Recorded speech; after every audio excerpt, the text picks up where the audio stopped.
नमस्कार बच्चा लोग, क्या हालचाल। उम्मीद है आप सब बढ़िया कर रहे होंगे।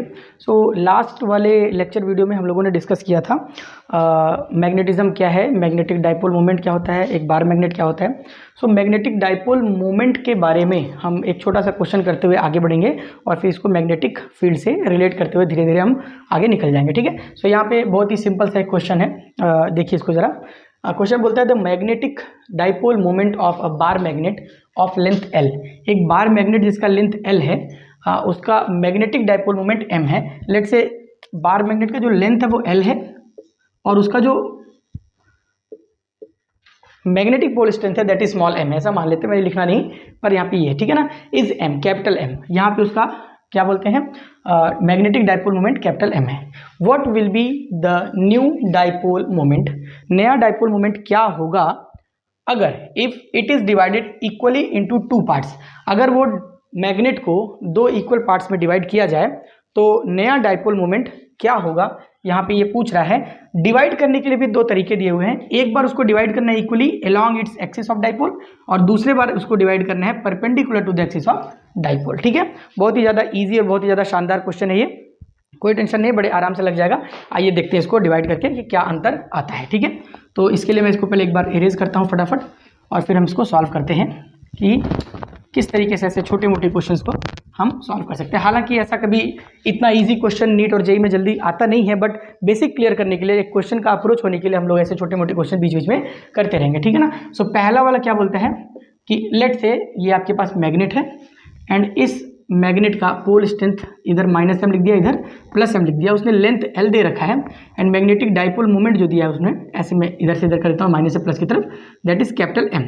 ठीक, मैं इस कैपिटल M को पहले जनरली कैसे डिफाइन कर सकता हूँ, बड़े आराम से डिफाइन कर सकता हूँ। That capital M will be small m into L। पक्का, मैं वेक्टर फॉर्म में नहीं लिख रहा हूँ अभी, क्योंकि वेक्टर फॉर्म की बहुत ज़्यादा कोई ज़रूरत नहीं है अपने को। इक्वेशन नंबर 1 डाल के इसको ऐसे छोड़ देते हैं, जैसा कि हमेशा करते हैं। पहले बेसिक चीज़ लिखो, उसके बाद जो भी चीज़ें आती हैं धीरे धीरे उसको अपन कैप्चर करेंगे। तो पहले केस में बोलता है कि इसके एक्सिस ऑफ डाइपोल मूवमेंट के अलोंग इसको दो टुकड़े में बराबर बराबर बांट दीजिए। बिल्कुल बांट देंगे, कोई टेंशन नहीं है। यहाँ पे ये रहा अपना पहला मैग्नेट, आसानी से इसको हम दो टुकड़ों में बांट देंगे।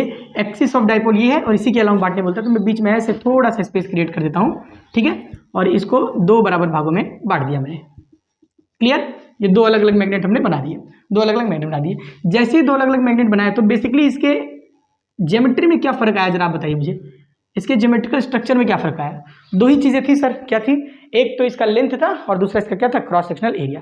तो देखिए ध्यान से हम, तो लेंथ तो दोनों ही अपने जो सेगमेंट्स आए हैं इसके दोनों सेगमेंट्स का लेंथ तो सेम टू सेम है, बट डिफरेंस क्या आया, डिफरेंस ये आया कि इसका जो क्रॉस सेक्शनल एरिया था पहले वाले इनिशियल वाले के क्रॉस सेक्शनल एरिया का हाफ हो गया। यहाँ पे एक चीज़ ध्यान रखिएगा आप, हमेशा ऐसे स्टार बना के मैं लिख देता हूँ, आप भी इसको नोट कर लीजिएगा कि जो मैग्नेटिक पोल स्ट्रेंथ होता है ना, मैग्नेटिक पोल स्ट्रेंथ जो होता है, पोल स्ट्रेंथ, ये किस पे डिपेंड करता है, डिपेंड्स ऑन, पहली चीज किस पे डिपेंड करता है भाई, सबसे पहली चीज तो भाई नेचर ऑफ मटेरियल पे, नेचर ऑफ मटेरियल।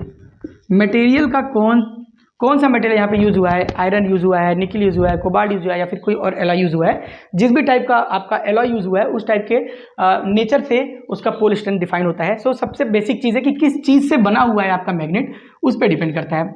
अगेन जब हमने इसको ब्रेक किया तो मटेरियल तो चेंज हुआ नहीं, बिल्कुल चेंज नहीं हुआ, मतलब ये कोई इफेक्ट डालने वाला नहीं है। ठीक है ना।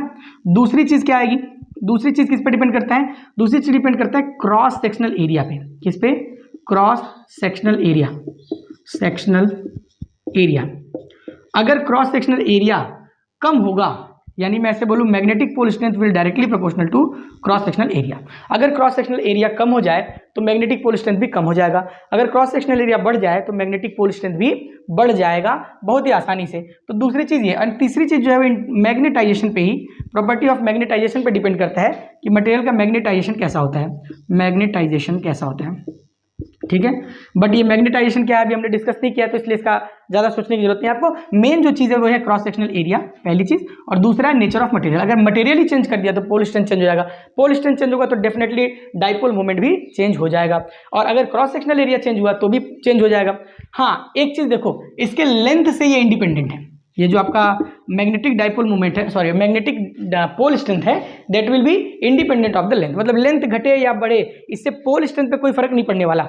लेकिन मैग्नेटिक डाइपोल मोमेंट तो pole strength as well as length दोनों पे डिपेंड करता है। तो अगर लेंथ चेंज होगा तो मैग्नेटिक डाइपोल मोमेंट भी चेंज हो जाएगा, अगर पोल स्ट्रेंथ चेंज होगा तो भी मैग्नेटिक डाइपोल मोमेंट चेंज हो जाएगा। ठीक है, लेकिन मैग्नेटिक पोल स्ट्रेंथ जो है वो लेंथ से इंडिपेंडेंट है, याद रखिएगा इस चीज को। तो इसको नोट कर लीजिए। आगे बढ़ते हैं, देखिए जरा, अगर ये directly proportional to cross sectional area है तो साफ साफ दिख रहा है कि पहले वाले का अगर एरिया ए रहा होगा, पहले वाले का अगर एरिया ए रहा होगा, इसको बीचों बीच से कट करने पे ये a/2, ये a/2 हो गया। अगर एरिया हाफ हुआ तो डेफिनेटली जो मैग्नेटिक पोल स्ट्रेंथ रहा होगा वो भी क्या हो गया, हाफ हो गया। बहुत सही है, बहुत सही है, एकदम आराम से इसको मैंने कर दिया हाफ। वेरी गुड, है ना। जैसे हमने इसको हाफ किया, नया वाला पोल स्ट्रेंथ हम आराम से लिख सकते हैं, नया वाला magnetic dipole moment equal to नया वाला पोल स्ट्रेंथ इनटू नया वाला लेंथ। बट हम जानते हैं कि नया वाला लेंथ और पुराना वाला लेंथ तो सेम है, बस चेंज क्या हुआ है, मैग्नेटिक डाइपोल मोमेंट चेंज हुआ है। यहाँ पे मैग्नेटिक डाइपोल मोमेंट कैसे चेंज हुआ, पोल स्ट्रेंथ से। तो पोल स्ट्रेंथ नया कितना आ गया भाई, m/2, और नया लेंथ क्या है, पुराने लेंथ जैसा। अब अगर ध्यान से देखिए ये m × L जो है, कहीं ये पुराने वाले मैग्नेटिक डाइपोल मोमेंट के बराबर तो नहीं है, बिल्कुल। तो यहाँ पे हम डायरेक्टली लिख सकते हैं कि जो नया पोल स्ट्रेंथ होगा वो पुराने वाले नया मैग्नेटिक डाइपोल मोमेंट होगा वो पुराने वाले मैग्नेटिक डाइपोल मोमेंट का हाफ हो जाएगा, क्योंकि उसको हमने इक्वली दो भाग में बांट दिया। ठीक है ना। एक बार और देखते हैं इसी पेज पे दूसरा नंबर क्या है हमारा, दूसरा नंबर है हमारा ये, अगर इसको हम परपेंडिकुलर बाइसेक्टर करें तो क्या होता है। तो हमारे पास पुराना पहला इनिशियल स्टेज पे तो यही था। अब अगर इसको परपेंडिकुलरली बाइसेक्ट कर दें, यानी कि ये अपने पास जो मैग्नेट है, इस मैग्नेट को परपेंडिकुलरली बाइसेक्ट कर दें, यानी मैं यहाँ से इसको मिटाऊं और यहाँ पे दो मैग्नेट बना दूं, एक इधर और एक इधर बना दूं, क्योंकि बाइसेक्ट किया तो दो मैग्नेट, पहले इधर क्या था -m था, इधर क्या था +m था। अब देखो क्या हो जाएगा, देखो मैंने पहले ही बोला था कि लेंथ से इंडिपेंडेंट है। इस बार कट करने से क्या इसका क्रॉस सेक्शनल एरिया चेंज हुआ, definitely cross sectional area change नहीं हुआ है। अगर क्रॉस सेक्शनल एरिया चेंज नहीं हुआ दैट मीन्स इसका पोल स्ट्रेंथ भी चेंज नहीं होगा। तो चेंज क्या होगा, इसका लेंथ चेंज होगा, आधा आधा हो जाएगा, l/2 इधर हो जाएगा और l/2 इधर हो जाएगा। हालांकि एट द एंड जो डाइपोल मोमेंट है वो सिमिलरली इसी के तरीके से आधा हो जाएगा, लेकिन ये समझना जरूरी है कि किसकी वजह से आधा हुआ, पोल स्ट्रेंथ की वजह से या फिर लेंथ की वजह से। तो यहाँ पे अगर ये माइनस है तो ये सेल्फ मैग्नेट की वजह से ये +m हो जाएगा, अगर यहाँ प्लस है तो ये -m हो जाएगा। अगेन दो मैग्नेट हमारे पास मिल गए सिमिलर, दोनों मैग्नेट के हिसाब से अगर मैं नया पोल स्ट्रेंथ लिखना चाहूँ, सॉरी नया डाइपोल मोमेंट लिखना चाहूँ, दैट विल बी नया वाला पोल स्ट्रेंथ इंटू नया वाला लेंथ। नया वाला पोल स्ट्रेंथ तो पुराने वाले पोल स्ट्रेंथ के बराबर है, लेकिन नया वाला लेंथ अब नया नहीं रह गया, अब ये l/2 हो गया। अगेन यहाँ पे जो ये m/ml है, इस ml के जगह पे हम पुराना वाला m लिख सकते हैं, तो फिर से मुझे वही मिल गया, क्या मिल गया, m/2। तो यानी परपेंडिकुलरली बाइसेक्ट करो या फिर पैरेलली बाइसेक्ट करो, दोनों ही केस में क्या होता है, जितने टुकड़े कर दिए जाएंगे उतना 1 उतना टाइम्स आपका नया मैग्नेटिक मूवमेंट हो गया। तो यहाँ पे मैं एक स्टार मार्क बना के लिख सकता हूँ कि इफ अब मैग्नेट, कौन सा magnet, bar magnet, is divided into n equal parts, equal and symmetrical. देखो यहाँ पे जब कट किया दोनों सिमेट्रिकल थे एक जैसे, यहाँ पे भी जब कट किया गया दोनों सिमेट्रिकल एक जैसे, तो सिमेट्रिकल भी होना चाहिए and symmetrical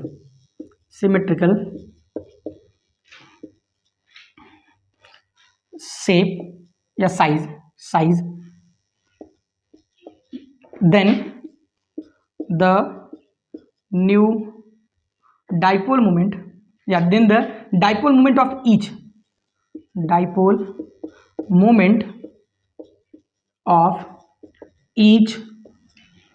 part will be, हर एक पार्ट का जो डाइपोल मोमेंट होगा वो क्या होगा, m' विल बी m/n, पुराने वाले डाइपोल का अपॉन n कर दो। बहुत आराम से आप यहाँ से छोटे मोटे क्वेश्चन अगर ऐसे कोई पूछ लिए गए तो आप बहुत आसानी से इसको निकाल सकते हैं। ठीक है, चलिए बढ़िया, ये कॉन्सेप्ट हो गया। एक बार और एक छोटा सा क्वेश्चन देखते हैं, थोड़ा अलग वैरायटी का। अगर आप इसको नोट करना चाहें तो नोट कर लीजिए, लेकिन थोड़ा सा फास्ट। ठीक है, चलिए होपफुली समझ में आ गया होगा। कोई भी डाउट है कमेंट सेक्शन में लिखिए, वहाँ पे तुरंत आपको उसका रिप्लाई दिया जाएगा। अदरवाइज टेलीग्राम का लिंक भी मैं इस बार डिस्क्रिप्शन में डाल दूंगा।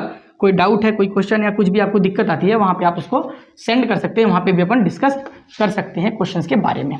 ठीक है, कोई दिक्कत नहीं, आ जाओ। एक और ऐसा ही थोड़ा अलग टाइप का डाइपोल मोमेंट से रिलेटेड क्वेश्चन करेंगे, वो भी मजेदार क्वेश्चन है। तो क्वेश्चन क्या बोल रहा है कि the dipole moment, the magnetic, मैं थोड़ा लिखने में थोड़ा सा आलसी हूँ तो मैं थोड़ा शॉर्टकट ज़्यादा यूज़ करूँगा, पर बोलूँगा मैं, उसको आप अपने नोटबुक में लिख सकते हैं। Magnetic dipole moment of wire, wire बोल दिया तो वायर का कौन सा डाइपोल मोमेंट सर? वायर के अंदर कोई इलेक्ट्रॉन फ्लो कर रहा होगा, कोई चार्ज फ्लो कर रहा होगा, और मोशन ऑफ चार्ज की वजह से ही तो डाइपोल मोमेंट क्रिएट होता है, तो वहां पे हो गया। तो यहाँ पे magnetic dipole moment of wire of length L is M, ठीक है। किसी L लेंथ के वायर का जो डाइपोल मोमेंट है दैट इज M, ठीक है। अब क्या पूछ रहे हैं? व्हाट विल बी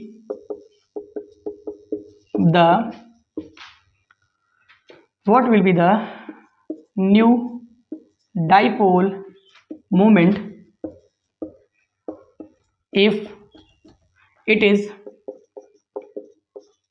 क्या किया गया? पहला number, bend into a semi circle, एक सेमी सर्कल में बेंड कर दिया गया। कोई एटोनोमस ऐसी आप ले लीजिए, कोई ऐसा ही आप वो ले लीजिए, क्या बोलते हैं, रेडियस R, ठीक है ना। तो हमने एक कोई रेडियस ले लिया है यहाँ पे, उसके सेमी सर्कल में बेंड कर दिया, तो क्या होगा? अगर उसको बेंड कर दिया जाए,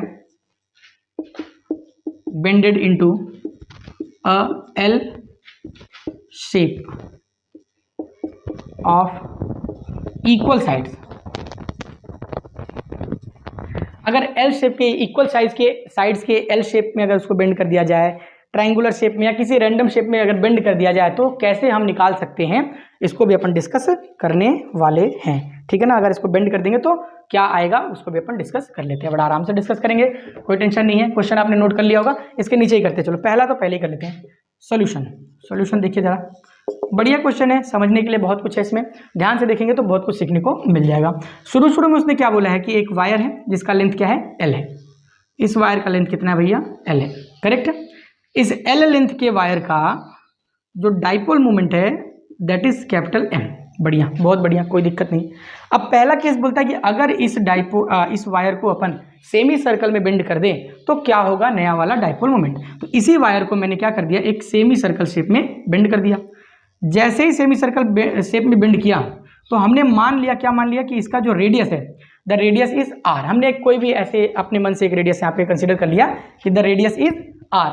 अगर रेडियस R है तो इस वाले और इस वाले, डेफिनेटली ये माइनस मान लेता हूँ मैं, इसको प्लस मान लेता हूँ, दोनों पोल कॉर्नर पे होंगे। इन कॉर्नर्स के पोल के बीच का जो लेंथ है, अगर ये मिल जाए और पोल स्ट्रेंथ है, तो हम बेहद आराम से क्या निकाल सकते हैं, डाइपोल मोमेंट। यहाँ पे मैं अगर इसका M मानूँ तो यहाँ पे मुझे क्या मिल जाएगा, M is equal to small m into L। इसका काम वैसे नहीं आएगा पर फिर भी लिख लिया हमने।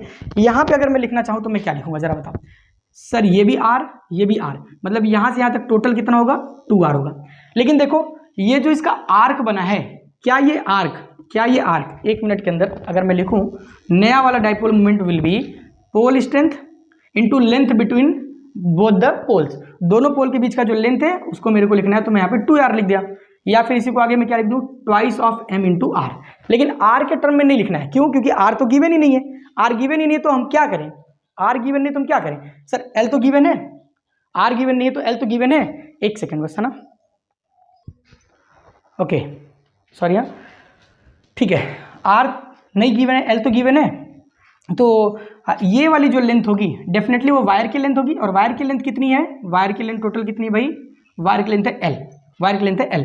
ये L लेंथ को हमने ऐसा बेंड कर दिया कि ये सेमी सर्कल बन गया ऑफ रेडियस R। तो सेमी सर्कल का जो वो है, क्या बोलते हैं, पेरीमीटर बोल रहे हैं, circumference, that will B pi R। तो यानी ये L बोलूँ या फिर मैं इसको पाई R बोलूँ, दोनों तो सेम होना चाहिए, क्योंकि जो भी इसका पाई R आएगा वो इस L के बराबर ही होगा ना भैया। अगर ऐसा है तो मैं क्या लिख सकता हूँ, R की जगह पे मैं यहाँ लिख सकता हूँ L is equal to pi R, या फिर R की जगह पे मैं क्या लिख सकता हूँ, L बाई पाई। देखो L नोन है, पाई नोन है, बड़े आराम से काम हो जाएगा। मैंने यहाँ पे M dash is equal to क्या लिख दिया, बताओ जरा यहाँ पे ध्यान से, M डैश हमने यहाँ पे लिख दिया ट्वाइस ऑफ M। R की जगह पे क्या लिखूँ मैं, L बाई पाई, मजा आ गया। अब देखो ट्वाइस ऑफ ML में ML जो है, क्या मैं ये पुराना वाला डाइपोल मोमेंट लिख सकता हूँ, डेफिनेटली लिख सकता हूँ, क्यों नहीं लिख सकता। तो यहाँ पे मेरे पास आ गया है twice of M by pi. इस तरीके से आपको ये छोटे मोटे क्वेश्चन जो हैं करने आना चाहिए। जल्दी जल्दी इसको पॉज करके नोट कर लीजिए, इसके बाद अपन कंटिन्यू कर रहे हैं नए, इसका जो सेकंड पार्ट है, सेकंड क्वेश्चन है उसके ऊपर, ठीक है। थोड़ा जल्दी से इसको नोट कीजिए, मिटा दिया जाए। चलो, होपफुली आपने नोट कर लिया होगा, समझ में भी आ गया होगा। जो भी चीज़ समझ ना आए उसको आप नीचे कमेंट सेक्शन में लिखिए, मैं आराम से इसमें आपको डिटेल्ड उसका डिस्कशन कर लिया जाएगा आराम से, कोई दिक्कत नहीं। सेकंड वाला देखिए ज़रा, अगेन ये L है, लेंथ इसका ठीक है, यहाँ पे -m, यहाँ पे +m, कोई दिक्कत नहीं है। Dipole moment m is m into L. इस बार बोलता है कि इस वायर को आप एल शेप में मोड़ दीजिए, ऐसे एल शेप में मोड़ दीजिए, और एल शेप में कुछ ऐसा मोड़िए कि इन दोनों का जो लेंथ है ये इक्वल हो। तो इक्वल लेंथ में अगर मोड़ना है तो डेफिनेट सी बात है आधा इधर आधा इधर होगा। तो इसका मतलब ये वाला जो लेंथ रहा होगा, this length will be l/2, और अगेन ये वाला जो लेंथ रहेगा ये भी क्या होगा, l/2। अब अपना माइनस वाला पोल यहाँ पे, प्लस वाला पोल यहाँ पे कर लिया। तो दो तरीके हैं इसको निकालने के, या तो आप इन दोनों पोल के बीच का डिस्टेंस निकाल लो ऐसे, और या फिर आप क्या काम करो, ये माइनस है तो यहाँ पे डेफिनेटली एक प्लस बन जाएगा, और ये प्लस है तो डेफिनेटली एक यहाँ पे माइनस बन जाएगा, और माइनस प्लस है तो अट्रैक्शन की वजह से दोनों कंबाइन भी होंगे, कोई टेंशन की बात ही नहीं। अगर हम यहाँ से ब्रेक करें तो क्या बनेगा, जैसे ही हम कट करते हैं यहाँ पे तो यहाँ माइनस क्रिएट होगा, यहाँ प्लस, तो हम पहले से एज्यूम कर ले कि यहाँ माइनस यहाँ प्लस है। तो पहला तरीका पहले डिस्कस करते हैं, फिर दूसरे तरीके से भी फटाक से इसको निकाल लेंगे। पहले तरीके में हमको ये वाला डिस्टेंस चाहिए, ये वाला डिस्टेंस। तो ये वाला डिस्टेंस निकालने के लिए क्या लिखेंगे हम, L is equal to under root of क्या, इसका स्क्वायर प्लस इसका स्क्वायर। तो आपके पास नया L डैश जो आएगा दैट विल बी L/2 का होल स्क्वायर प्लस L/2 का होल स्क्वायर। जैसे ही L डैश निकाले अपन तो under root of L²/4 plus L²/4। तो L dash is equal to, मुझे लगता है L² प्लस L² 2L²/4 मतलब L²/2। तो L आ गया बाहर, अंदर में आ गया √2। यहाँ पे आपको नया वाला लेंथ निकल के आ गया। ये लेंथ कितना आया, L/√2। आप ऐसे कंसीडर कर लीजिए। अब दोनों पोल्स का आपके पास पता है, तो नया मैग्नेटिक डाइपोल मोमेंट होगा m dash is equal to नया वाला पोल स्ट्रेंथ इंटू नया वाला लेंथ। नया वाला पोल स्ट्रेंथ कुछ भी चेंज नहीं हुआ पोल स्ट्रेंथ में, तो पोल स्ट्रेंथ को m ही लिख दो। नया वाला लेंथ चेंज हो गया पुराने वाले लेंथ का /√2। यहाँ से ml को अगर ध्यान से देखें तो ml को देखिएगा तो आपको पता चलेगा कि ml will be equal to m। तो जैसे आप ml को m दिखेंगे तो यहाँ पे आपके पास जाएगा m/√2। ये आंसर बन गया। ये तो हो गया पहला मेथड, ठीक है, ये तो हो गया आपका पहला मेथड। बढ़िया, बहुत सही है। दूसरा मेथड, इसी को करने का दूसरा मेथड देखो, जल्दी से इसको नोट कीजिए फिर मैं मिटा दूं इसको फटाफट। इसी को करने का दूसरा मेथड क्या है, m/√2 ही आ जाएगा उस बार। जैसा मैंने बोला कि इसको ना मान के हम क्या काम कर सकते हैं कि ये वाला जो है, ये वाला यहाँ पे अपन क्या कर ले, +m कंसीडर कर ले, यहाँ -m। तो इसका ऊपर की तरफ एक, सॉरी इसका नीचे की तरफ एक आपके पास डाइपोल मोमेंट आ जाएगा यहाँ पे, दैट इज m, और एक इसका डाइपोल मोमेंट आ जाएगा यहाँ पे, that is also m। Correct है। तो अगर दो डाइपोल मोमेंट आपके पास आ गए और रिजल्टेंट डाइपोल मोमेंट निकालना है तो the m dash will be क्या होगा, अंडर रूट ऑफ क्या होगा भाई जरा बताओ, m1² + m2² + 2m1 m2 into cos का थीटा। कॉस थीटा कितना होगा जरा बताइए। किसी भी दो वेक्टर के बीच का एंगल कैसे लिखते हैं, एक वेक्टर इधर है एक वेक्टर इधर है। सो डेफिनेटली मुझे ऐसा लग रहा है कि दोनों का टेल अगर कंबाइन करें तो भी 90 आएगा, तो भी 90, मतलब 90 डिग्री ही आएगा यहाँ पे, तो ठीक है ना, 90 डिग्री आएगा। तो cos 90 क्या होता है जरा बताइए, cos 90 डिग्री आई थिंक 0 होता है। बहुत बढ़िया। तो ये जो m है, ये m नहीं है, बिकॉज क्योंकि ये m L/2 वाला है, L/2 है। तो ये क्या होगा, अगर मैं इस m को लिखना चाहूँ m1 और इस m को लिखना चाहूँ m2, तो m1 और m2 m नहीं होगा, the m1 will be equal to ml/2। Correct है। और m2 भी क्या होगा, क्यों ml/2 भाई, ये वाले और ये वाले पोल स्ट्रेंथ के बीच का डिस्टेंस L/2 है। इसका मतलब ये m इक्वल m नहीं है, ये m/2 है, और ये भी क्या है m/2। तो या तो ऐसे लिखो या तो डायरेक्टली मैं इसको क्या लिख देता हूँ m/2 और m/2, क्योंकि लेंथ आधा हो चुका है, पहले ही हम पढ़ चुके हैं। ये m/2 हो गया, ये भी m/2। बहुत आराम से यहाँ पे लिख सकते हैं आप m/2 का स्क्वायर प्लस m/2 का होल स्क्वायर। आगे आएगा plus m/2 into m/2 into cos 90 डिग्री। कॉस 90 का वैल्यू 1 होता है, सॉरी कॉस 90 का वैल्यू 0 होता है, इसलिए यहाँ पे ये जो वैल्यू आएगी फाइनली आगे वो 0 हो जाएगी, तो वो नहीं लिख रहे अपन। इसको भी फिर सॉल्व करेंगे तो आपके पास m/√2 आएगा। तो चाहे ऐसे निकालिए चाहे वैसे निकालिए, जैसे मर्जी वैसे निकालिए, दोनों ही तरीके से बहुत ही आसानी से आपके पास आंसर आ जाएगा। ठीक है, जल्दी से इसको नोट कीजिए, फिर अगला अपन कदम आगे बढ़ाते हैं जल्दी जल्दी। ठीक है, मैं चाहता हूँ कि कम से कम इधर उधर की बातें हों और ज़्यादा से ज़्यादा अपना काम हो जाए। सो बहुत ही प्रोडक्टिव क्लास होगा, आपको पढ़ने में भी खूब मजा आएगा और हमको पढ़ाने में भी खूब मजा आएगा। सीखने सिखाने का मज़ा ही तब आता है जब इधर उधर की फालतू बातें ना हो, सिर्फ कोर्स से रिलेटेड काम की बातें हों तो। ठीक है, होपफुली आप भी यही सोचते होंगे। तो यहाँ पे एक बढ़िया सा अपन वो लगाते हैं। सेम लेक्चर वीडियो मैंने कल रात में भी रिकॉर्ड किया था, लेकिन काफ़ी मेहनत के बाद मैंने ये लगभग 45 मिनट्स का वीडियो रिकॉर्ड किया था, बट पता नहीं क्यों उसका माइक ने कैमरे का आवाज़ वो कैप्चर ही नहीं किया, तो सिर्फ वीडियो रह गया। आवाज़ कहाँ से उसमें अलग से लेके आए। ठीक है तो सेम टू सेम वीडियो को रिकॉर्डिंग कर रहे हैं, कोई दिक्कत नहीं है। आइए आगे बात करते हैं। मैग्नेटिक डाइपोल मोमेंट अब निकालना सीख चुके हैं, थोड़ा छोटा मोटा है ना, कोई बड़ा मैग्नेटिक डाइपोल मोमेंट आगे चल के जब हम डिफाइन करेंगे कि एक करंट कैरिंग लूप की वजह से मैग्नेटिक इफेक्ट कैसा जनरेट होता है, ये सब चीज़ें कैसी होती हैं, तो वहाँ पे अपन उसका डिस्कस करेंगे। उससे पहले अपन यहाँ पे डिस्कस करने वाले हैं क्या, कूलम्स लॉ ऑफ मैग्नेटोस्टैटिक्स। जैसे हमने इलेक्ट्रोस्टैटिक का कूलम्स लॉ डिफाइन किया था, हूबहू cut to cut copy paste यहाँ पे भी है। मैं 1000 बार बोल चुका हूँ copy paste copy paste copy paste, आपको देखने को भी मिल जाएगा। ठीक है, यहाँ पे मैं लिखता हूँ कूलम्स लॉ ऑफ मैग्नेटोस्टैटिक्स। ठीक है, कूलम्स लॉ ऑफ मैग्नेटोस्टैटिक क्या है, जैसे आपका कूलम्स लॉ ऑफ इलेक्ट्रोस्टैटिक था वैसे कूलम्स लॉ ऑफ मैग्नेटोस्टैटिक है। कूलम्स लॉ ऑफ इलेक्ट्रोस्टैटिक बोलता था कि किसी दो चार्ज के बीच में अगर कोई फोर्स ऑफ अट्रैक्शन या रिपल्सन लग रहा है, और वो फोर्स ऑफ अट्रैक्शन और रिपल्सन जो इलेक्ट्रोस्टैटिक फोर्स है वो हमेशा क्या होगा, डायरेक्टली प्रोपोर्शनल होगा Q1 और Q2 के मैग्नीट्यूड के प्रोडक्ट के। इनवर्सली प्रोपोर्शनल होगा दोनों के बीच के डिस्टेंस के स्क्वायर के। सेम टू सेम यहाँ पे कि किसी दो मैग्नेटिक पोल के बीच में लगने वाला फोर्स ऑफ अट्रैक्शन या फोर्स ऑफ रिपल्शन। रिपल्शन और अट्रैक्शन कैसे डिफाइन करोगे, अगर सेम पोल है तो रिपल्शन, अगर अपोजिट पोल है तो अट्रैक्शन। सो यहाँ पे मैं लिखूंगा अकॉर्डिंग टू दिस लॉ, ये सब लिख लेना अपना, according to this law the force of attraction और repulsion between two magnetic poles is Fm लिख देता मैं, magnetic force directly proportional to sum product of the pole strength of the poles. ठीक है, and again inversely proportional to the square of the distance between them. यानी अगर यहाँ पे कोई एक मैग्नेटिक पोल है M1, यहाँ पे कोई मैग्नेटिक पोल है M2, इस बार मैंने साइन नहीं लिखा है, कुछ भी हो सकता है, प्लस प्लस माइनस माइनस, उस प्लस या माइनस की वजह से कोई भी आपके फोर्स के मैग्नीट्यूड में चेंजेस नहीं आने वाला। चेंजेस आएगा सिर्फ और सिर्फ फोर्स के डायरेक्शन में, यानी कि अट्रैक्शन फोर्स होगा या रिपल्सन। अगर दोनों के दोनों सेम पोलैरिटी हुए तो रिपल्सन, अगर अपोजिट हुए तो अट्रैक्शन, तो आप समझ लेना। और डायरेक्शन कैसे डिफाइन होगा, जब वेक्टर फॉर्म में अगर इसका हम फॉर्मूला लिखेंगे तो डायरेक्शन भी डिफाइन हो जाएगा, कोई टेंशन ही नहीं। तो यहाँ से अगर इन दोनों के बीच का जो डिस्टेंस है दैट इज r, अब ये r को मैं वेक्टर लिख सकता हूँ। अगर मैं r वेक्टर को डिफाइन कर दूं कि ये इधर की तरफ है या इधर की तरफ है, तुरंत पता चल जाएगा कि क्या अपना फोर्स कैसा होने वाला है। ठीक है, सो अगर इनके बीच का डिस्टेंस जो है r है तो इस तरीके से हम लिख सकते हैं डायरेक्टली प्रोपोर्शनल टू 1/r²।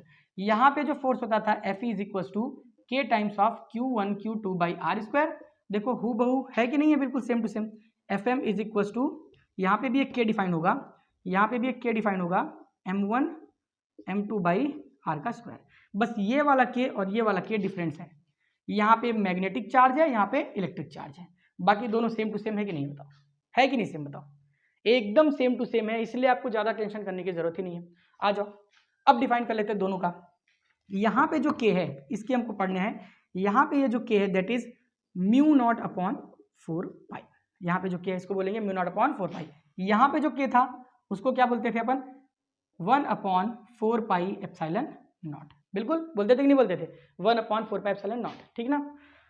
यहाँ पे एप्सिलॉन नॉट जो होता था इसका नाम था परमिटिविटी ऑफ फ्री स्पेस। ठीक है, इसी तरीके से यहाँ पे एक म्यू नॉट आ गया है, इस म्यू नॉट को बोलते हैं where mu naught is known as क्या, इसको परमिटिविटी नहीं बोलते, इसको परमिटिविटी नहीं बोलते, इसको बोलते हैं परमिएबिलिटी ऑफ फ्री स्पेस। ठीक है, बिल्कुल सेम टू सेम, जैसे आपकी परमिटिविटी बताती है कि किसी भी पर्टिकुलर मीडियम में या फ्री स्पेस में इलेक्ट्रिक फील्ड का जो एक्सपेंशन है वो कैसा होगा, इफेक्ट है जो कैसा होगा, एग्जैक्टली वैसे ही आपका म्यू नॉट बताता है किसी फ्री स्पेस में या फिर किसी मीडियम में। म्यू नॉट अगर लिखा है तो फ्री स्पेस में, अगर सिर्फ म्यू एम लिखा है या सिर्फ म्यू लिखा है तो मीडियम में मैग्नेटिक फील्ड्स का इफेक्ट कैसा होगा, एक्सपेंशन कैसा होगा, ये कौन बताता है आपका, ये परमिएबिलिटी बताता है। ठीक है, चलो अगर बात करें वैल्यूज की, तो अगर मैं इसको मिला के लिखूं एक बार के लिए मिटा दूं तो कैसा आ जाता है एक्सप्रेशन, दोनों को मिटा देता हूं ताकि मैं साइड बाय साइड कंपैरिजन कर रहा हूं ताकि आपको वो भी रिकॉल होता चला जाए, इसी के साथ साथ आपका इलेक्ट्रोस्टैटिक भी अपने आप अच्छे से रिकॉल हो जा रहा है। तो यहाँ पे अगर मैं F लिखना चाहूँ that will be mu naught M1 M2 by 4 pi into r²।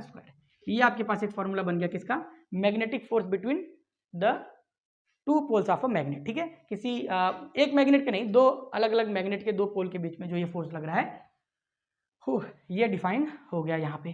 ठीक है, अब अगर बात करें म्यू नॉट की, तो मैंने बता दिया कि म्यू नॉट को क्या कहा जाता है, permeability of a free space. Mu naught upon 4 pi की जो वैल्यू है that is 10⁻⁷ newton per ampere का स्क्वायर। न्यूटन पर एम्पियर का स्क्वायर कैसे newton per ampere square? Magnetic pole strength का यूनिट क्या बताया था, न्यूटन पर मीटर। नहीं, क्या बताया था जरा बताओ, इसका आपको क्या बताया गया था? हाँ, मैग्नेटिक पोल स्ट्रेंथ का यूनिट क्या बताया गया था आपको? Ampere metre. क्या बताया गया था? Ampere metre. तो एम्पियर मीटर, तो एम्पियर का स्क्वायर मीटर का स्क्वायर, और नीचे क्या है, मीटर का स्क्वायर। मीटर स्क्वायर कट गया, यहाँ क्या है, न्यूटन, तो न्यूटन बाई पर एम्पियर का स्क्वायर। इस तरीके से आपका ये डायमेंशनल फॉर्मूला भी इसका लिख सकते हो आप। 4 पाई जो है, पाई रेडियन में होता है, रेडियस जो होता है वो डायमेंशनलेस क्वांटिटी होती है। यूनिट तो लिख सकते हो बट डायमेंशनलेस क्वांटिटी होती है यहाँ पे 4 पाई। ठीक है ना, तो आपके पास म्यू का आ गया ये वैल्यू। अगर आप चाहो सिर्फ म्यू लिखना चाह रहे हो तो बड़े आराम से म्यू लिख सकते हैं। वहां पे जो था अपने पास 1/4 pi epsilon not, 1/4 pi epsilon naught, यहाँ पे मैं इसको के भी लिख सकता हूँ, कोई दिक्कत नहीं है। ठीक है ना, 1/4 पाई एप्सिलॉन नॉट, या फिर जो के था उसकी वैल्यू थी 9 × 10⁹, और उसका यूनिट क्या हुआ था जरा बताओ, उसका यूनिट क्या होता था? उसका यूनिट होता था newton metre square per coulomb square, newton metre square per coulomb का स्क्वायर। ठीक, इस तरीके से आप चाहो तो साइड बाय साइड कंपैरिजन करके इन दोनों के बीच में रिलेशन भी बिल्ड कर सकते हो, कोई दिक्कत की बात नहीं है। यहाँ पे अगर मैं सिर्फ म्यू नॉट की बात करूं तो ये हो जाएगा 4 पाई × 10⁻⁷।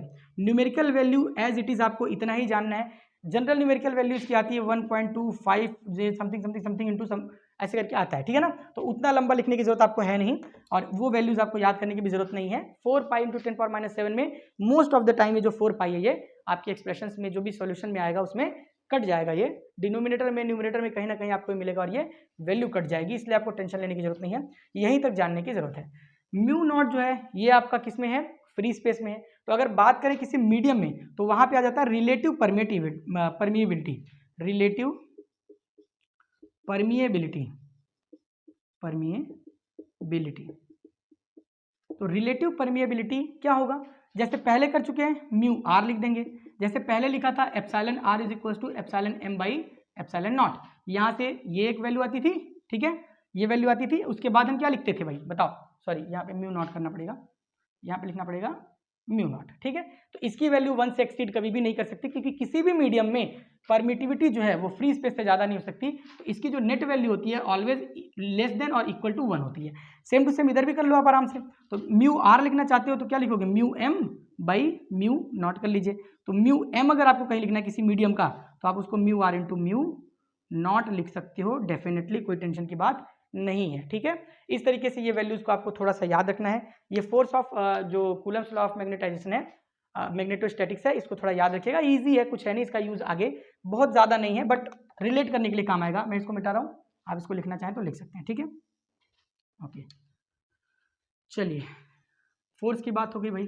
अभी तो ये बात हुई है किसी दो मैग्नेट के पोल्स के बीच में लगने वाले फोर्स की। अभी हम बात करेंगे मोनोपोल पे कैसा फोर्स लगता है किसी मैग्नेटिक फील्ड की वजह से, डाईपोल पे कैसा फोर्स लगता है। लेकिन उन सभी से पहले वी हैव टू डिफाइन, क्या डिफाइन करना पड़ेगा हमको, उससे पहले डिफाइन करना पड़ेगा मैग्नेटिक फील्ड क्या होता है। मैग्नेटिक फील्ड क्या होता है, देखो भाई, इन जनरल अगर आप कहीं और देखेंगे, किसी और चैनल पे देखेंगे या कहीं पढ़ेंगे या बुक्स में भी देखेंगे, तो मूविंग चार्जेस एंड मैग्नेटिज्म कहाँ से स्टार्ट होता है, सिर्फ और सिर्फ सिंपल मैग्नेटिज्म बताने के बाद डायरेक्ट शुरू हो जाता है बायो-सावर्ट्स लॉ, या फिर ऑर्स्टेड का एक्सपेरिमेंट वहां पे डिस्कस किया जाता है।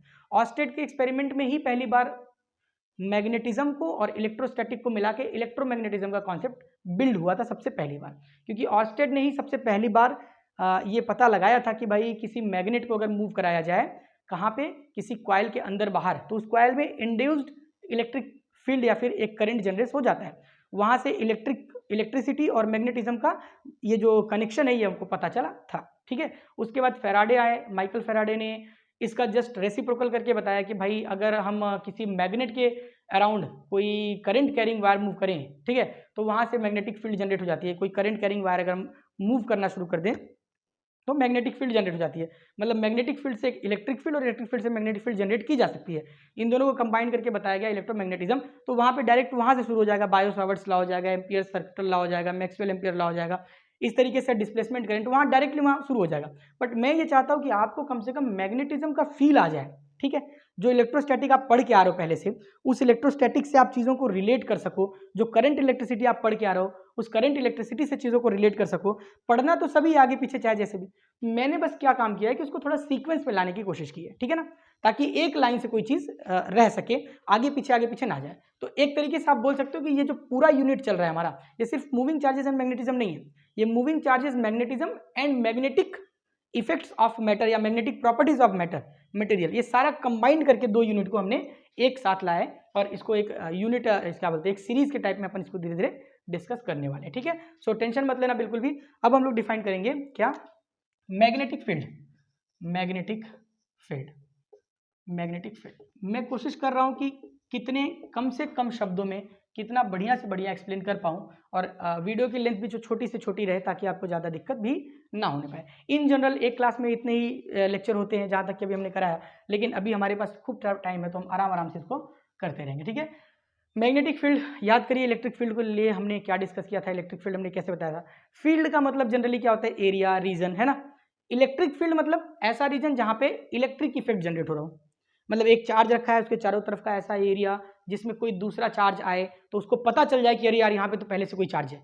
ये ना हुआ कि भाई मेरा एरिया है, कैसे पता चलता है। कहीं भी अगर आप गए, किसी भी व्यक्ति के, किसी जो बोलता है कि मेरा भाई समाज बना हुआ है, अगर आप वहाँ गए तो क्या होता है, आपको उसके पोस्टर, बैनर या फिर चीज़ें देखने को मिल जाती हैं, उसके नाम से कोई काम आपका जल्दी बन जाता है। इसका मतलब क्या है, उसका प्रभाव वहाँ तक है, करेक्ट है। एग्जैक्टली वैसे ही अगर एक चार्ज रखा हुआ है, एक चार्ज रखा हुआ है और इसके अगल बगल कहीं कोई दूसरा चार्ज घूमते फिरते आ गया, जैसे ही चार्ज आया, अगर इसको पता चल गया बिना किसी के बताए कि अरे यार यहाँ के आसपास कोई दूसरा चार्ज है, पता कैसे चलेगा, क्योंकि इस चार्ज का फील्ड यहाँ तक है और फील्ड क्या करता है, दूसरे चार्ज पे फोर्स लगाता है, यानी इसको तुरंत पता चल जाएगा कि अरे यार कोई दूसरा चार्ज यहाँ पे पहले से ही रखा हुआ है। वही जो मैक्सिमम एरिया कवर कर रहा है, जो जिसमें वो दूसरे चार्ज के ऊपर फोर्स लगा पा रहा है, that is called as electric field. Same to same magnetic field के लिए भी मैं बोल सकता हूँ, यही बात तो मैग्नेटिक फील्ड के लिए भी बोली जा सकती है कि भाई किसी मैग्नेटिक पोल या फिर किसी मैग्नेट के चारों तरफ का वो एरिया, चारों तरफ का वो एरिया, वो रीजन है ना, वो स्पेस, जिस स्पेस में कोई दूसरा मैग्नेटिक मोनोपोल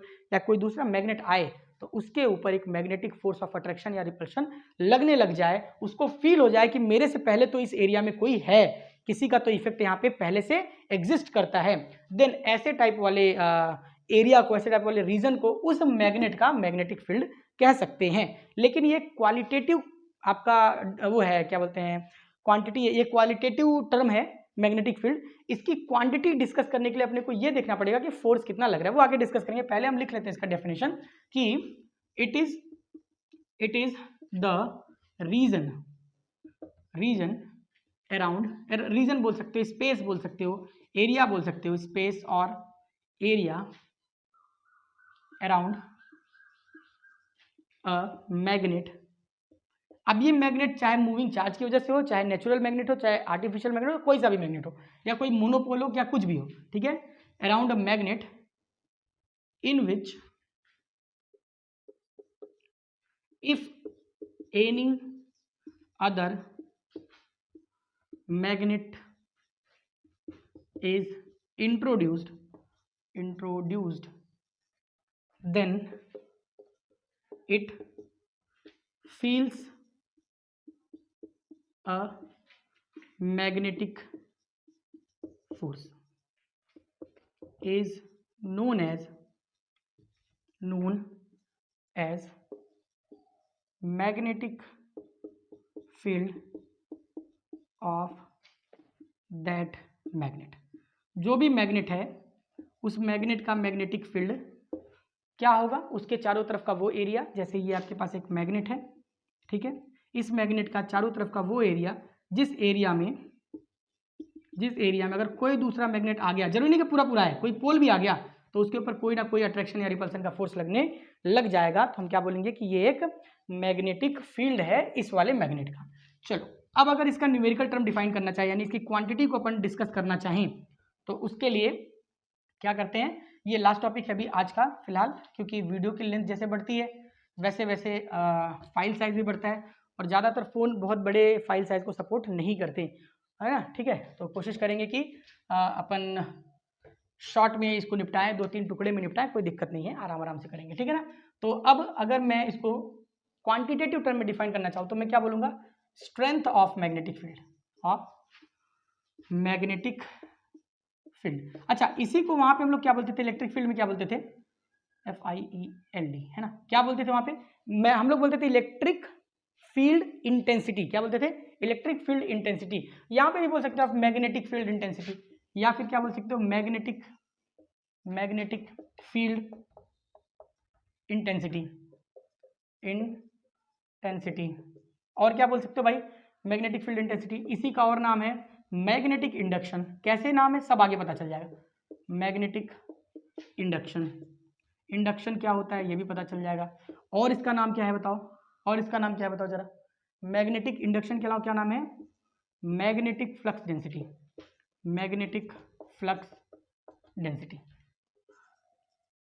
डेंसिटी, ठीक है। इतने सारे नाम हैं। जैसे कोई घर में शुरू में कोई छोटा बच्चा आता है ना, तो सब लोग अपने अपने हिसाब से उसका नाम रखते हैं ना अपने नाम से। किसी को अगर चेहरा लंबा दिख रहा है या कुछ ऐसा गोरा दिख रहा है तो गोरे लाल रख दिया नाम, या कुछ और दिख रहा है इस तरीके से उसके हाइट वाइट के हिसाब से या किसी चीज़ से उसको कंपेयर करके अलग अलग लोग अपना नाम रख देते हैं। बट फाइनली एक नाम वहाँ पे डिफाइन किया जाता है जो इनमें से कोई भी नहीं होता है, एक बिल्कुल नया नाम होता है और उसी से उसको जाना जाता है। एग्जैक्टली ऐसे ही strength of magnetic field intensity, magnetic induction या फिर मैग्नेटिक फ्लक्स डेंसिटी, इन सभी में से कोई भी नाम यूजुअली आपको देखने को नहीं मिलेगा क्वेश्चंस में। तो क्या देखने को मिलेगा, सिर्फ और सिर्फ मैग्नेटिक फील्ड। इन सभी को इतना लंबा चौड़ा ना बोल के सिर्फ क्या बोला जाता है, magnetic field. Most of the cases में आपको मैग्नेटिक फील्ड इज इतना, मैग्नेटिक फील्ड इज इतना, ऐसे ही दिया रहेगा। तो जब ऐसे दिया रहेगा तो आप भूल जाएंगे कि यार ये क्या है, आपको बिल्कुल नहीं बोलना। जैसे लास्ट टाइम हमने पहले भी ये किया है, वैसे इलेक्ट्रिक फील्ड इंटेंसिटी में हम लोग बार बार इंटेंसिटी थोड़ी ना बोलते थे, हम तो सीधा बोलते थे the electric field is here, the direction of electric field here, the uniform electric field इधर, इस तरीके से बनाते थे। तो इलेक्ट्रिक फील्ड ही तो बोलते थे, सिर्फ जिस समय डिफाइन करना था उसी समय हमने क्या बोला था, इलेक्ट्रिक फील्ड इंटेंसिटी बोला था, अदरवाइज नहीं बोला था। एग्जैक्टली वैसे यहाँ पे भी हम नहीं बोलने वाले। डेफिनेशन के टर्म में इसका बहुत ज़्यादा नहीं लिखेंगे अपन, क्योंकि जरूरत नहीं है अपने को, ठीक है। हम सिर्फ लिखने वाले हैं, डायरेक्ट इसका फॉर्मूला लिखते हैं और समझते चलते हैं, ठीक है ना।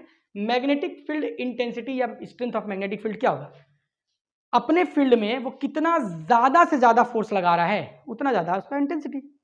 मैग्नेटिक फील्ड के किसी पर्टिकुलर पॉइंट पे जो चार्ज रखा है, मैग्नेटिक चार्ज, उसके ऊपर कितना ज्यादा फोर्स लग रहा है, वही फोर्स क्या हो जाएगा, उसी फोर्स के हिसाब से मैग्नेटिक फील्ड की स्ट्रेंथ डिफाइन हो जाएगी।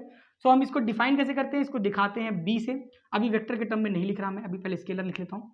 अच्छा, उसका वेक्टर फॉर्म लिखा नहीं ना हमने, फोर्स का, सॉरी ना, फोर्स का वेक्टर फॉर्म अगर हमको लिखना है तो देखो F इज इक्वल टू था μ0/4 pi m1 m2 by R का स्क्वायर। अगर इसको वेक्टर में लिखना है तो एक वेक्टर इधर डालिए और ये जो आर था डिस्टेंस, इस डिस्टेंस का यूनिट वेक्टर लिख दीजिए, क्योंकि यूनिट वेक्टर क्या करता है, सिर्फ और सिर्फ डायरेक्शन बताता है। बड़े आराम से इसको सिंपली डिफाइन कर सकते हैं, μ0/4 pi m1 m2 by are square. Vector, ये जो आपका यूनिट वेक्टर आर है, इस यूनिट वेक्टर को हम क्या लिख सकते हैं जरा बताइएगा। यूनिट वेक्टर को डेफिनेटली हम लिख सकते हैं वेक्टर आर बाई आर, लिख सकते हैं कि नहीं, मॉड आर लिखो या फिर सिर्फ आर लिखो। तो ये आर को यहाँ ना लिख के ये जो स्क्वायर है इसी में मल्टीप्लाई कर दिया आर क्यूब, और ये बन गया हमारा vector form of magnetic force. Magnetic force का ये वेक्टर फॉर्म बन गया, ठीक है, उसको नोट कर लीजिए। अब यहाँ पे अगर मैं लिखना चाहूँ B, that is magnetic field intensity या मैग्नेटिक इंडक्शन या फिर जो भी इसके नाम लिखे हुए, that B is equal to force per unit magnetic pole strength, force per unit magnetic charge. इस तरीके से मैं डिफाइन कर रहा हूं ताकि आप इलेक्ट्रिक फील्ड से इसको रिलेट कर पाए, बस, और कोई बात नहीं है। इसी तरीके से मैं डिफाइन कर रहा हूं, जैसे वहां निकाला था वैसे यहाँ पे, ठीक है ना। तो यहाँ पे B is equal to F by M naught, आप बड़े आराम से लिख सकते हो। F इज इक्वल टू क्या रहा था अपने पास, जरा बताइए।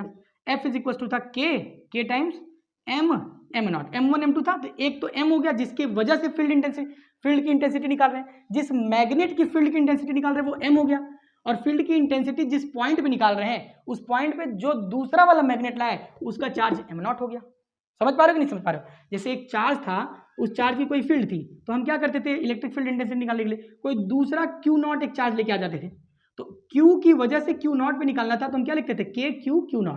एग्जैक्टली वैसे ही कोई M, आपके पास ये M होगा, इस M का जो फील्ड है इस फील्ड में कोई दूसरा आएगा, तो ये तो हो गया M और ये दूसरा वाला हो गया M0। करेक्ट है, समझ पा रहे होंगे मुझे लगता है। बहुत आसान है, कोई दिक्कत नहीं है, आप बहुत इंटेलिजेंट बच्चे लोग समझ जाओगे। ठीक है, यहाँ पे मैं क्या कर सकता हूँ, इसको आर स्क्वायर लिख दिया, करेक्ट है। और अगेन ये तो हुआ F upon am not cut गया, यहाँ पे हमको मिल गया B is equal to K times M by R का स्क्वायर।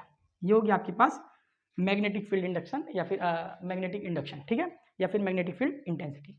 तो बड़े आसानी से अपने बी को डिफाइन कर दिया। अगर इसको वेक्टर फॉर्म में लिखना चाहो तो कैसे लिख सकते हैं, पहले इसको सिंपल फॉर्म में और लिखते हैं, बी इज इक्वल टू के इज इक्वल टू क्या होता है, म्यू नॉट अपॉन 4 पाई, यहाँ पे क्या आ गया एम बाई आर का स्क्वायर। ये एक फॉर्मूला, इस फॉर्मूले को याद रखिएगा, बहुत ही ज़्यादा काम का फॉर्मूला है। पूरे चैप्टर में भर भर के ये फॉर्मूला यूज होने वाला है, क्योंकि पूरे चैप्टर में है ही क्या, मैग्नेटिक फील्ड। तो मैग्नेटिक फील्ड में भर भर के काम आने वाला है, इसलिए इसको खूब अच्छे से ध्यान रखिएगा। यहाँ पे अगर वेक्टर फॉर्म में मैं लिखना चाहूँ तो वेक्टर बी जब मैं लिखूंगा तो यही वेक्टर बी लिखूंगा तो ये वेक्टर हो जाएगा, ये वेक्टर हो जाएगा, बस सिंपल सी बात। अब वेक्टर बी लिखा तो क्या करेंगे, K times M by R, R लिख रहा हूँ मैं, स्क्वायर को भी रोक लिया हूँ मैंने, यूनिट वेक्टर यहाँ डाल दिया, बहुत बढ़िया। यूनिट वेक्टर यहाँ डालने से क्या होगा, यहाँ पे आर स्क्वायर को रहने दो, मैं लिखूंगा B vector that is equal to K times of M by unit vector को किया हमने वेक्टर आर अपॉन नीचे क्या लिख दिया, आर का क्यूब। कैसे लिखा, ऐसे ही लिखा जैसे यहाँ पे लिखा था, समझ गए। सो बहुत ही ज़्यादा ब्यूटीफुल, बहुत ही ज़्यादा सिमिलर, बहुत ही ज़्यादा आसान कॉन्सेप्ट है, इसके भी कोई टेंशन वाली बात नहीं है। जैसे ही हम थोड़े थोड़े इसको क्लियर कर लेंगे, बायो सावर्ट्स लॉ और एम्पियर्स लॉ, लूप करंट वगैरह सब आराम से डिफाइन करेंगे, कोई टेंशन की बात नहीं है बिल्कुल भी। यहाँ से 2-3 चीज़ें देखिए, अगर हम फिर रिवर्स में जाके लिखना चाहें, अगर ये वाले कॉन्सेप्ट को ना यूज़ करना चाहें तो कैसे लिख सकते हैं, जरा देखो। रिवर्स वाले में जाएँ तो कॉन्सेप्ट नहीं लिखना चाहें तो कैसे लिख सकते हैं, देखना जरा, ठीक है। बी जो होता है, the magnetic field intensity is directly proportional to the magnetic pole strength. जिस भी मैग्नेटिक पोल का फील्ड इंटेंसिटी लिख रहे हैं, उसका पोल का स्ट्रेंथ जितना ज़्यादा होगा उतना ज़्यादा उसका फील्ड का इफेक्ट भी होगा, है कि नहीं। तो उस हिसाब से डायरेक्टली प्रोपोर्शनल हुआ। And B is equal to inversely proportional by R का स्क्वायर। उससे जितना दूर दूर दूर दूर दूर जाते जाएंगे उसकी स्ट्रेंथ उतनी कम कम कम कम कम होती जाएगी। इसका मतलब इलेक्ट्रिक फील्ड का जो पावर है वो भी घटता घटता घटता चला जाएगा। जैसे जैसे पावर घटता चला जाएगा वैसे वैसे क्या होगा, आपका आर स्क्वायर के प्रोपोर्शनलिटी में यहाँ पे ये दिख रहा है। तो अगर दोनों को मिला दिया तो अगेन क्या आ गया, एम बाई आर स्क्वायर, और प्रोपोर्शनलिटी हटा दिया तो क्या मिल गया अपने को, K times M by are square. तो ऐसे कहिए वैसे कहिए, जैसे मर्जी वैसे कहिए, मिला जुला के मतलब तो सेम टू सेम है, ठीक है। चलो यहाँ से अगर अपन आगे देखें तो गर्मी बहुत है, लेकिन बहुत गर्मी है, ठीक है। इस गर्मी में रिकॉर्ड करना बहुत कठिन काम है। के एम बाई आर स्क्वायर यहाँ पे हो गया।